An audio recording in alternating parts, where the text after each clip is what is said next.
Hey, hallo und herzlich willkommen zu diesem neuen Video hier auf meinem Kanal und auch somit zum letzten Teil Projekt Gaming PC 2023. Und in diesem Video wollen wir uns mal die Leistung des PCs anschauen, ein bisschen unter die Lupe nehmen. Und ja, der sieht ja hübsch aus, aber kann die Kiste auch was? Und das wollen wir quasi heute herausfinden. Und eins vorweg: Ich bin äußerst zufrieden mit dem System, was ich mir aufgebaut habe. Sicherlich, man könnte vieles anders machen, da ein bisschen einsparen und dafür dann da eine bessere Komponente nehmen. Aber ich habe mich jetzt dafür entschieden. Und wenn ihr wissen wollt, was ich für Komponenten wirklich genommen habe, ich setze da mal eine Infobox hin, da könnt ihr da mal zu dem Video springen, wenn euch das interessiert. Ansonsten würde ich jetzt sagen, jo, start mal einfach mal den Computer. Und ich erzähle euch mal so ein bisschen was. Also, dann schalten wir das ganze Ding mal an. Auf geht's! So, schalten wir erstmal den PC ein und gehen dann auch gleich in das BIOS.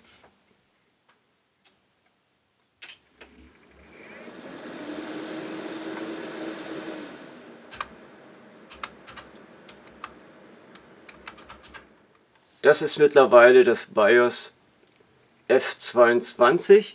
Vorher war das F8 drauf und da kam auch ein Kommentar und ich habe das auch schon gelesen, dass das Board, das Z690, erst mit einem BIOS-Update die 13er Generation der Intel Cores erkennt. Dem war nicht so. Es lief alles wunderbar und top, und also da kann ich euch beruhigen, das Board erkennt ja die 13er Generation sofort.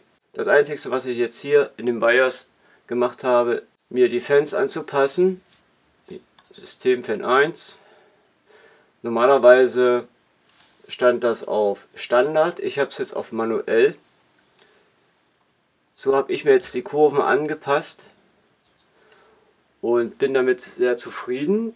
Okay, mehr habe ich nicht gemacht. Was ihr jetzt hier seht, ist der Speicher. Ich hatte mir ja DDR5 Speicher mit 5200 GHz angeschafft, aber das Board nimmt nur 4800. Ich habe versucht hier den DDR5 XMP Boost zu nutzen. Das hat überhaupt nichts gebracht. Im Gegenteil, damit habe ich Abstürze bekommen. Ich habe das jetzt auch so gelassen. Ich wollte ja nicht weiter rumprobieren. Nur, dass ihr jetzt mal so eine Info habt. Wir können ja hier mal rein. Wir haben hier also die Corsair hat ja die Micron hier und bin dann also quasi hier auf 5200 gegangen, wie der RAM ja auch eigentlich ist. Aber das hat mir dann zweimal einen Absturz bereitet, und zwar, wenn der Computer ziemlich unter Leistung war. Wie das jetzt hier mit diesen Chips aussieht, ob man da noch irgendwie was rumbasteln kann, weiß ich nicht. Also bei Corsair sieht das momentan nicht so gut aus. Da sollte man, wenn man das wirklich nutzen will, doch auf ein Z790 gehen oder B790, je nachdem. Aber ich muss dazu sagen, Intel hat auch gesagt, dass zwar die 13. Generation mit DDR5 unterstützt wird, allerdings halt nur mit 4800.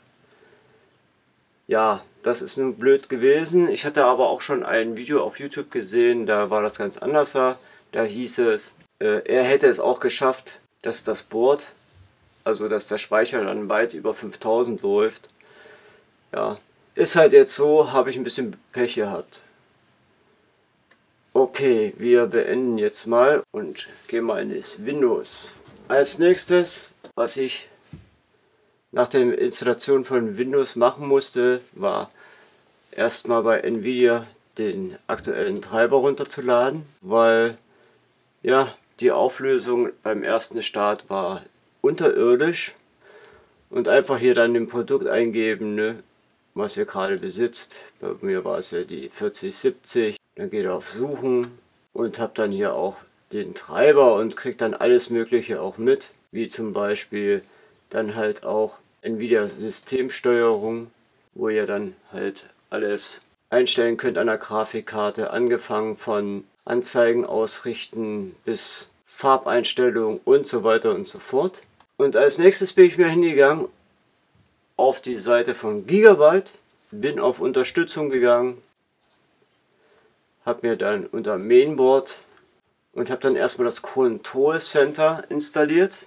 Und wenn ihr dann das Control Center installiert habt, habt ihr dann auch gleich Zugriff auf die Lüftersteuerung und die Performance. Also das sieht dann ungefähr so aus. Fan Control, Performance, und da habe ich dann auch nochmal die Lüfter angepasst.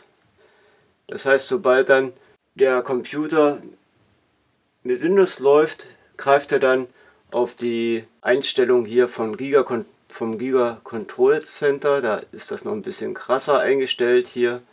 Und für mich reicht das. Wir haben hier auch gleich dann die Systemtemperaturen. Was allerdings nicht gleich ging, war die RGB-Beleuchtung zu kontrollieren. Dazu musste ich dann von Gigabyte noch die RGB Fusion downloaden und dann funktionierte das. So, dann hat man ja dann die RGB Fusion auch. Das sieht dann ungefähr so aus und kann dann jetzt hier verschiedene Effekte, die Farben einstellen. Zum Beispiel statische Farben oder was weiß ich, ein Impuls. Zum Beispiel, ich mache es mal ein bisschen heller. Oder ein Flash, wenn man das unbedingt haben will.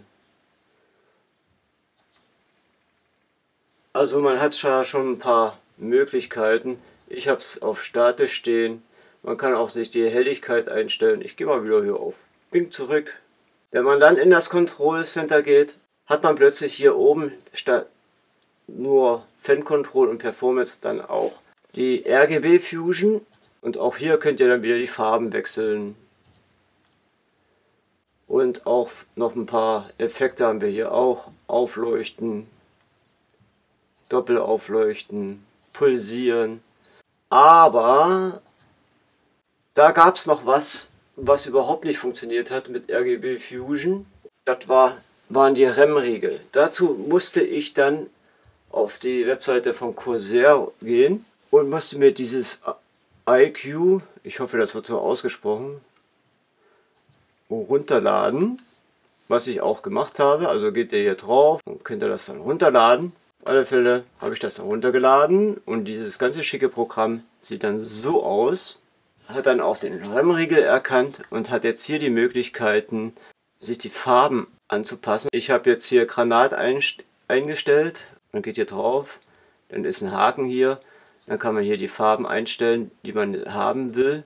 Hat man hier eine Leinwand und kann dann hier den Riegel dann noch so verschieben, so dass man hier in die Farben kommt. Ich zeige euch das mal kurz. Wir machen das mal extremer, damit ihr das auch seht. Wir nehmen jetzt mal hier die Farbe Grün dazu. Nehmen den mal weg und haben jetzt Grün.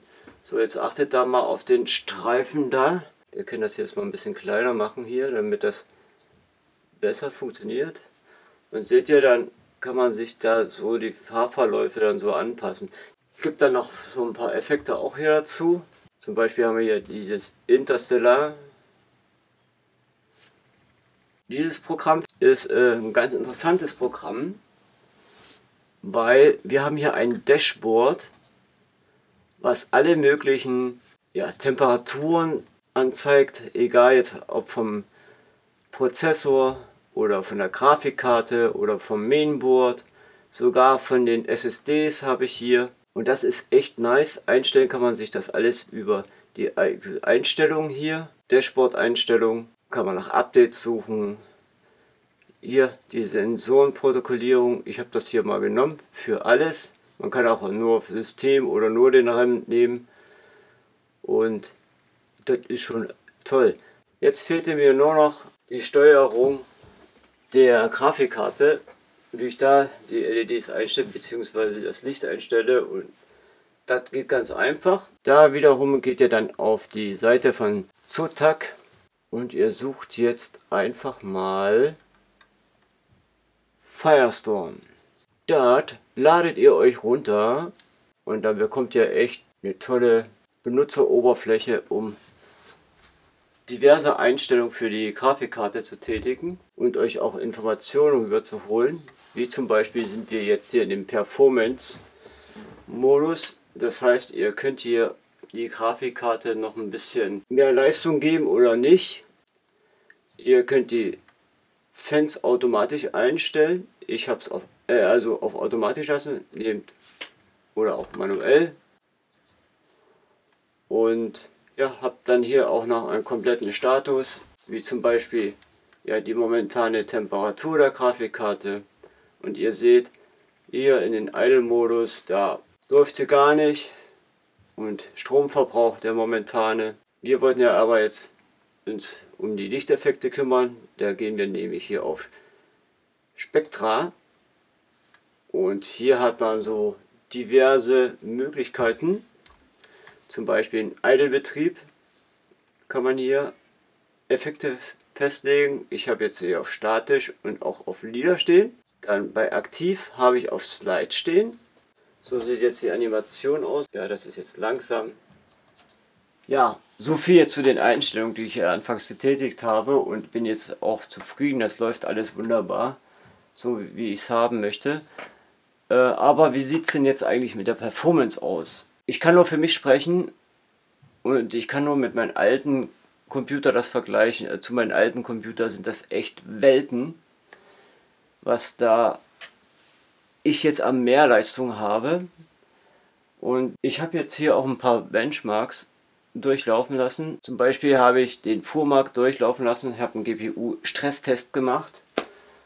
Das zeige ich euch dann, und zwar ein 10-minütiger, um mal zu gucken, wie die Temperatur der Grafikkarte steigt, wie hoch und wie sie gehalten wird. Dann habe ich auch den Cinebench durchlaufen lassen, aber eher um mal die CPU so richtig auszutesten.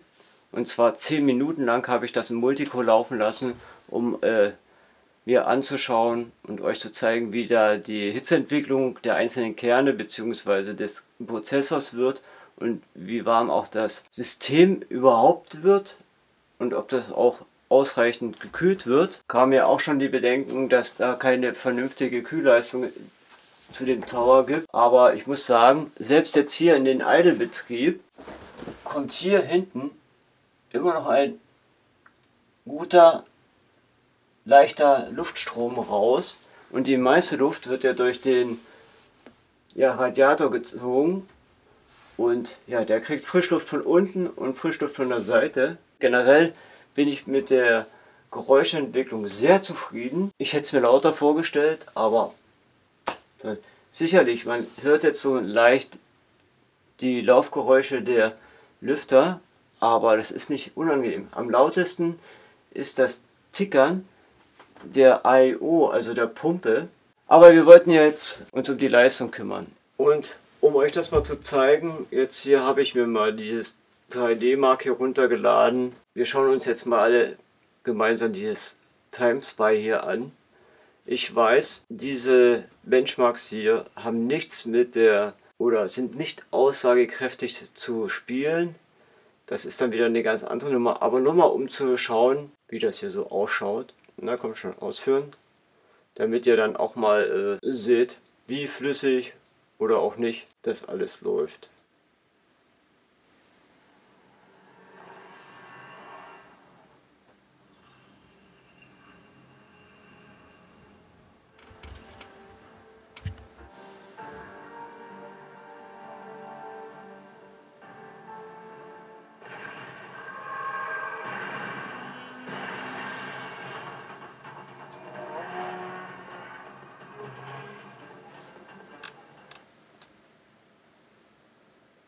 Hört ihr was von den Rechner?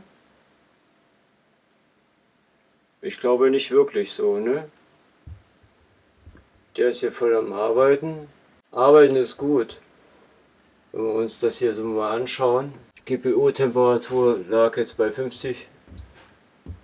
Jetzt machen wir hier den Grafiktest.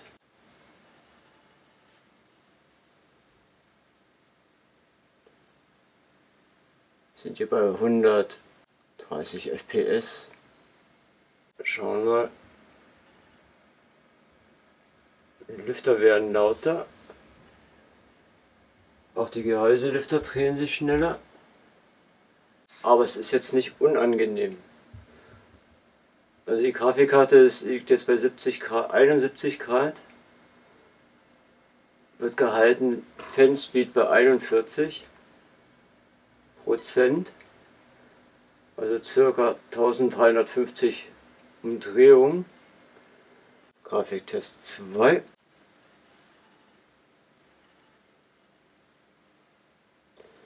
Also wie gesagt, jetzt wird die Grafikkarte ja mal so richtig gefordert hier. Also alles, was ich sonst habe, das ist ja eigentlich lächerlich. Generell gefällt mir das Bild ganz gut. Ist jetzt leider nur ein Full HD. Ja, die Grafikkarte pendelt sich so bei 70 Grad ein. Und ich weiß nicht, ob ihr das seht. Die Gehäuselüfter laufen jetzt ein bisschen schneller, weil auch das System ein bisschen wärmer wird. Strahlt auch eine schöne Wärme ab. Und ihr seht auch, dass der Prozessor ein bisschen da zu tun hat, denn der leuchtet nur auf, wenn er arbeitet. So, jetzt CPU-Test. So, und das sind die Ergebnisse. TimeSpy, die TimeSpy-Punkte 21.502. Davon haben wir Grafikpunkte 23.000 und CPU 15.546. Inwiefern das jetzt für euch hier ausschlaggebend ist, ja, müsst ihr selbst entscheiden. Und jetzt werden wir noch einen Spiele-Benchmark-Test machen, und zwar nehmen wir Cyberpunk. In Ordnung, willkommen zu Cyberpunk. Und hier sind jetzt die Einstellungen. Und zwar die höchsten, die es da überhaupt gibt, aber wir lassen dieses DLS Frame Generation lassen wir mal weg. Ich muss sagen, soweit ich das mitgekriegt habe und wie ich das auch schon in anderen Videos gesehen habe, liegt diese Karte, die 4070 Ti, so einigermaßen gleich auf mit der 3090 Ti, mal etwas drunter, mal schlägt sie die, aber noch weit entfernt von der 4080 und 4090, da die Karte auch so ein bisschen beschnitten ist, aber dafür hat sie eine wirklich tolle Effizienz. Ich würde sagen, hier, wir schauen uns jetzt mal den Benchmark an. Wie gesagt, wir haben alles. Die Auflösung ist leider nur im Full HD. Ich habe nur im Full HD Monitor. In Ordnung, starten wir mal. Wir haben jetzt maximale FPS und auf dem zweiten Monitor, ich hoffe, der Benchmark reicht aus, um hier mal zu gucken, wie die Temperaturen steigen. Also, wir starten den Benchmark. Und zwar, wie ich schon erwähnt habe, ohne die DLSS. Und starten.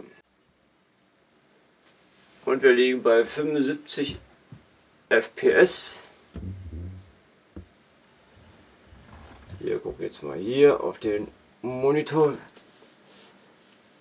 Die Systemlüfter laufen beide auf etwas über 400 Umdrehungen. Die CPU jetzt bei 2015. Ja, der RAM hat angenehme 41 Grad. Die CPU-Auslastung bei 2% nur. 42 Grad hat die CPU. Ja, die Auslastung in der Grafikkarte liegt nur bei 10%.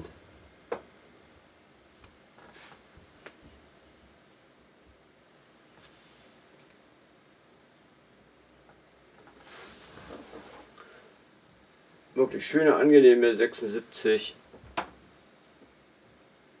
FPS haben wir. Und da ist das Ergebnis. Durchschnittlich liegen wir bei 75, Minimum 42, Maximum lag mal bei fast 87. Das ist okay, das bestätigen wir mal zurück. Und in diesem Benchmark-Test war immer die 3090 Ti besser als wie die 4070 Ti. Aber jetzt kommt, ich sag mal so, das Wunderwerk, ne? DLSS schalten die jetzt dazu. Und jetzt werdet ihr gleich mal sehen, was passiert. Und da hat die 4070 Ti die 3090 Ti geschlagen. Und ja, schaut mal selber.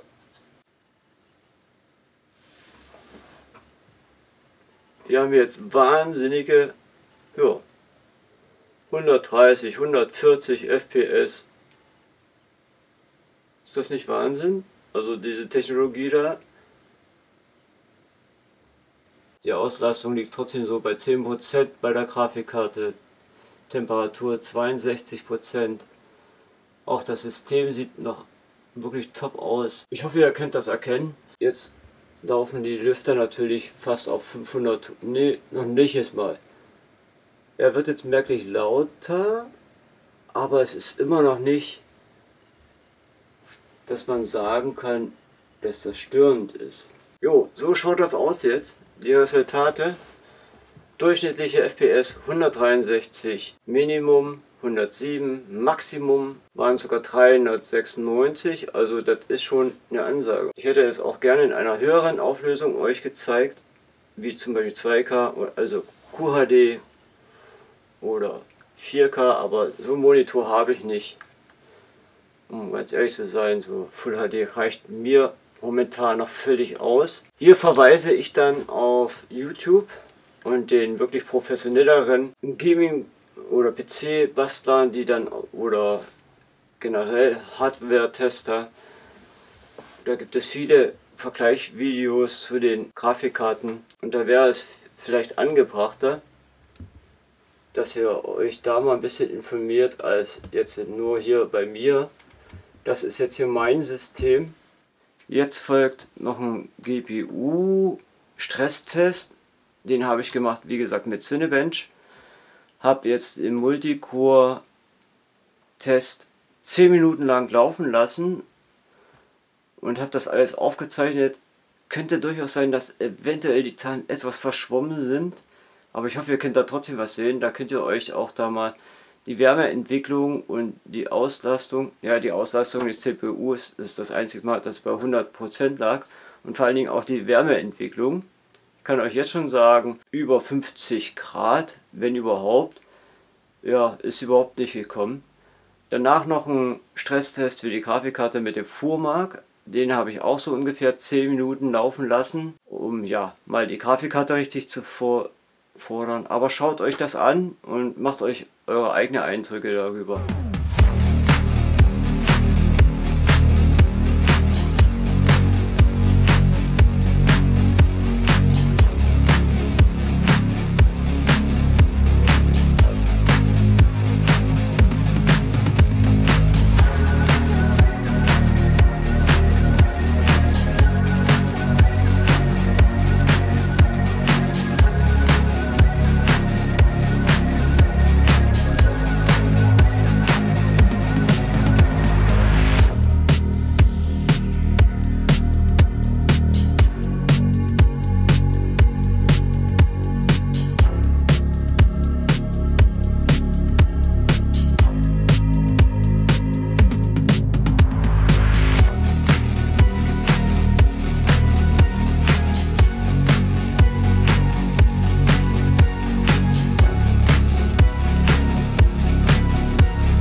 So, ein Test fehlt natürlich noch, und zwar wollten wir ja auch noch diese tollen Tongxiang MM2 testen. Bis jetzt bin ich sehr zufrieden mit denen, aber schaffen die auch die angegebenen Werte? Ich glaube, lesen 3500 Megabyte die Sekunde und schreiben waren es, glaube ich, 3200. Aber wir schauen mal. So, ich habe jetzt hier zwei Tests für die SSDs. Und zwar einmal den Crystal Disk Mark und einmal den AS SSD Benchmark. Wir übertragen 1 GB, auch hier, und fangen einfach jetzt mal mit den Crystal Disk Mark an. Ach ja, wir haben jetzt die 500er GB. Das ist schon ordentlich.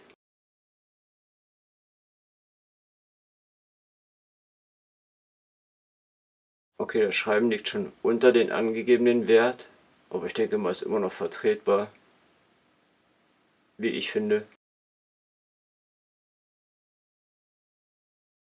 Das war der Crystal Disk Mark.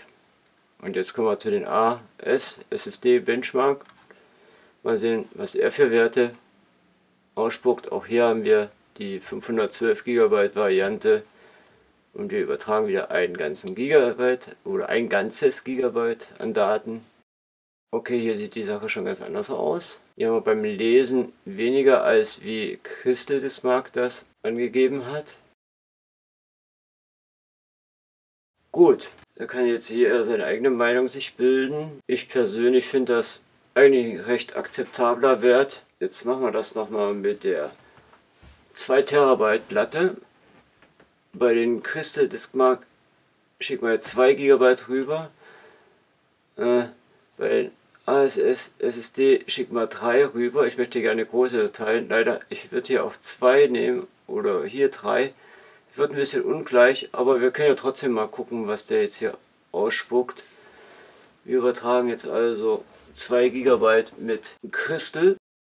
Ist ähnlich wie bei der 500er, denke ich mal. Die Temperatursensoren der 2 TB SSD von Fangxiang zeigen 40 Grad an, während die 500er bei 38, aber die arbeitet ja auch nicht. Ja, Temperatur bleibt bei 40 Grad. Das sind fast identische Werte wie bei der 500 GB oder 512 GB Platte. Und jetzt nochmal mit der ASS, mit dem ASS Benchmark. Wir übertragen hier gleich 3 GB. Ja, auch hier die Werte sehr ähnlich wie bei der 500. Und da spielt jetzt eigentlich auch die Größe der Dateien keine große Rolle. Ich dachte, wenn wir jetzt 3 GB nehmen, geht vielleicht das Schreiben runter. Also die Geschwindigkeit. Jo, fertig. Also ganz ähnliche Werte wie bei der 512 GB SSD. Ich glaube sogar der Score ist hier so ein bisschen besser. Ja, aber auch da muss jeder selber entscheiden, wie er die Werte einordnet. Ich finde die soweit ganz in Ordnung. Ja, jetzt kommt es darauf an, wie lange leben die Dinger. Wie lange nicht. Aber ansonsten würde ich sagen, eigentlich habe ich damit nichts groß falsch gemacht. So, ich muss jetzt abbrechen. Mein Akku blinkt schon. Und ich glaube, das Video ist sowieso wieder viel zu lang geworden. Wie dem auch sei. Das war jetzt das letzte Video vom Projekt Gaming PC 2023. Ihr habt gesehen, dass der nicht nur hübsch aussieht, sondern auch ein bisschen was schafft. Finde ich natürlich. Wir sind jetzt fertig und wenn ihr das Video informativ fandet, Daumen nach oben. Wurdet ihr gut unterhalten im Video? Auch Daumen nach oben. Hat euch das Video gefallen? Auch Daumen nach oben und ja, abonniert mich, falls ihr die nächsten Videos nicht mehr verpassen wollt. Ansonsten sage ich jetzt erstmal, Leute, macht's gut. Und da unten steht übrigens was fürs nächste Video, ne? Was das ist? Einfach einschalten, ne? Aber jetzt wirklich. Ciao.